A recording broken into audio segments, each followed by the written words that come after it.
സൗദിയിൽ നിന്നും സലാലയിലേക്ക് ഖരീഫ് തോഫാർ ആസ്വദിക്കാൻ വന്ന ഒരു മലയാളി ഫാമിലിക്ക് അവരുടെ ഡ്രോൺ അയൽക്കോറിൻ്റെ മലനിരകളിൽ വെച്ച് നഷ്ടപ്പെട്ടു. അങ്ങനെ ഇന്ന് രാവിലെ അവരെന്നെ വിളിച്ചു, എന്തെങ്കിലും ഹെൽപ്പ് ചെയ്യാൻ പറ്റുന്ന ആരെങ്കിലും ഉണ്ടോ എന്ന്. ഞാൻ പറഞ്ഞു, ഇതുപോലുള്ള ഒരു സ്പോട്ടിൽ നിന്ന് നിങ്ങൾക്ക് അതെടുത്ത് തരാനായിട്ട് സലാല ട്രാവലേഴ്സ് ക്ലബിലെ 6th പീപ്പിളിനെ കൊണ്ടേ പറ്റുള്ളൂ. ഞാൻ എന്തായാലും ഇപ്പം തന്നെ അവരെ കോൺടാക്ട് ചെയ്യാൻ ഗ്രൂപ്പിലും മെസ്സേജ് ഇടാന്ന് പറഞ്ഞു. അതേപോലെ തന്നെ തലേ ദിവസം അവർ പരിചയപ്പെട്ട ഒമാനികളെയും അവരൊന്ന് വിളിച്ചു നോക്കി. അങ്ങനെ ആ ഒരു മലയാളികളിൽ നിന്നും അതുപോലെ തന്നെ ഒമാനികളിൽ നിന്നും കിട്ടിയ ആ ഒരു സ്നേഹത്തിൻ്റെ അവരുടെ ആ ഒരു മനസ്സ് നിറഞ്ഞിട്ടുള്ള വാക്കുകൾ നമുക്ക് അവരിൽ നിന്ന് തന്നെ ഒന്ന് കേൾക്കാം. അൻസാർ ബ്രോ, അൽഹംദുലില്ലാ ഡ്രോൺ കിട്ടിട്ടോ. ട്രാവലേഴ്സ് ക്ലബ്ബിലെ എല്ലാവരും വിളിച്ചിരുന്നു. അവര് ഡ്യൂട്ടിയിലാണ്, 2 മണിക്ക് ഞങ്ങൾ എത്താൻ അവരെന്നോട് പറഞ്ഞു. പിന്നെ അത് മാത്രമല്ല, ഇവിടുന്ന് ഒമാനി നമ്പറിൽ ഒരുപാട് നമ്പറിൽ കോളുകൾ വന്ന് ഒരുപാട് ആൾക്കാരെ കോൺടാക്ട് ചെയ്തിരുന്നു.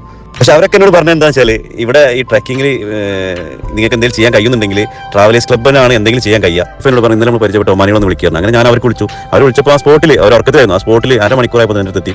അവർക്ക് ഞാൻ ഡ്രോണിൻ്റെ സ്ഥലം കാട്ടി കൊടുത്തു. അവർ പോയിക്കാണ്ട് തിരിച്ചു വന്നതിൻ്റെ എന്നോട് പറഞ്ഞ സാധനം കിട്ടൂല, അത് പുറത്ത് പോയി എന്ന് വിചാരിച്ചാൽ അവിടെ ഭയങ്കര വൈക്കലാണെന്നൊക്കെ പറഞ്ഞു. ഞാൻ സങ്കടപ്പെട്ടുമ്പോഴാണ് അവർ ഒരുത്തം ഡ്രോൺ എടുത്തത്, എനിക്ക് കൈക്കെടുത്തത്. ഞാൻ ആകെ തരിച്ച് സ്റ്റക്കായി പോയി, പിരിഞ്ഞു. അപ്പോൾ ഞാൻ അവരോട് പറഞ്ഞു, നമുക്ക് ഒരുമിച്ച് ഫുഡ് കഴിക്കല്ലേ. അപ്പോൾ അവരൊരു ചെറിയ പുഞ്ചിരി, ശുക്രൻ എന്ന് പറഞ്ഞോട് അത്ര പറഞ്ഞു. അവരാണ് പോയി. മാഷാ അല്ലാ, സലാലക്കാരൊരു സ്നേഹി. മലയാളികളും മാത്രമല്ല ഒമാനികളും ഇതിനൊക്കെ എങ്ങനെ എന്താ നന്ദി പറയണം എന്നുള്ളത് എനിക്കറിയില്ല.